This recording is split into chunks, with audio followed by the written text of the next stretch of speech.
সামনে দিয়ে কেউ ভোট ব্যালট বক্সে হাত দিতে পারবে না। এবারই প্রথম আমরা আমাদের যে এখানে মহিলা আছে ওখানে আমাদের মহিলা আনসার সদস্যদেরকেও ব্যাটালিয়ন আনসার সদস্যদেরকে দেওয়া হয়েছে। কেন? কারণ ঢাকা শহরে অনেক ধরনের ঝুঁকির পরিমাণ বেশি। এবং প্রতিটা ভোট কেন্দ্রে এবার অন্যান্যবার এটা হয় নাই, প্রতিটা গোয়েন্দা সংস্থা, প্রতিটা অন্যান্য সংস্থা সিসিটিভি ক্যামেরা থেকে শুরু করে বডি অন ক্যামেরা থেকে শুরু করে অনেক সার্ভেইলেন্স সিস্টেম এবার ইন্ট্রোডিউস করা হয়েছে। তোমাদের কাজ তোমরা করে যাবা, সাহায্যের প্রয়োজন হলে সাহায্য চাইবা এবং সেই সাহায্য তোমাদের কাছে পৌঁছাবে নিশ্চিত। ঢাকা শহরে তো আর ইন্টারনেটের সমস্যা নাই। যে কেউ ইন্টারনেটে রেসপন্স করলে ইন্টারনেটে আমাদের যারা রেজিস্ট্রেশন করা তারা যখনই আমাদের আনসারের যে সদস্য জানাবে সাথে সাথে শুধু তোমার থানা না, মহানগর না, নির্বাচন কমিশন সদর দপ্তর, বাংলাদেশ সেনাবাহিনী সদর দপ্তর, পুলিশ সদর দপ্তর, স্বরাষ্ট্র মন্ত্রণালয়ের কন্ট্রোল রুম, সবাই তুমি একজন ব্যক্তি ওই ভোট কেন্দ্রের জন্য, কিন্তু রিপোর্ট দেখবে এরা সবাই, সবার কাছে রিপোর্ট পুরো বাংলাদেশের এই রিপোর্টগুলো হাজির হবে।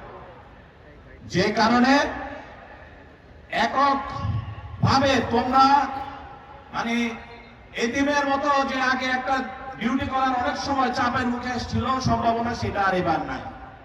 শুধু একটা জিনিসই প্রয়োজন হবে তোমাদের এই 13 জনের ক্ষেত্রে, সেটা হচ্ছে দৃঢ়তা। শক্ত হইতে হবে, পড়ে গেলে হবে না।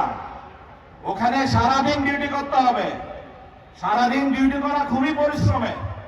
রাত্রে ভোট গণনা হবে, তখনও দাঁড়ায় থাকতে হবে। তোমাদের খাবার দাবারের টাকা দিয়ে দেওয়া হয়েছে, টাকা না, শুধু সেটা অ্যারেঞ্জ করার জন্য আলাদা লোক নিয়োগ করা হয়েছে, আলাদা আমাদের বিডিপি সদস্য নিয়োগ করা হয়েছে। তোমরা সেই বিডিপি সদস্য তোমাদের খাবার দাবার যে 13 জনের সেটা নিশ্চিত করবে। সেকশন কমান্ডার এবং ওখানকার যে থানা অফিসার, অন্যান্য থানা কর্মকর্তা সকলে মিলে এইবার এই লজিস্টিকটা এনশিওর করা হয়েছে। এবং ছোট ক্ষুদ্র হলেও খুবই গুরুত্বপূর্ণ, সবাই ন্যূনতম পক্ষে খেজুর রাখবা, যাতে এই যে অনেকে পড়ে যাচ্ছ তখন অ্যাটলিস্ট খেজুর খেয়ে পানি খেয়ে ফেললে ইনস্ট্যান্ট এনার্জি পাবা, সুগার লেভেল হাই থাকবে।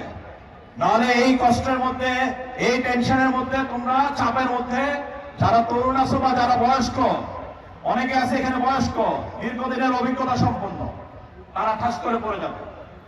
আর আগের মতো এই ইলেকশন হবে না যে আমি দাঁড়াই থাকলাম, আমার সামনে দিয়ে যা খুশি তা করতেছে, বা আমার সামনে দিয়ে ভোটের ব্যালট বক্স নিয়ে চলে যাচ্ছে। Not accepted. তোমার লাশের উপর দিয়ে যাবে, কিন্তু তোমার সামনে দিয়ে কেউ ভোট ব্যালট বক্সে হাত দিতে পারবে না। পারবে? কেউ হাত দিতে পারবে?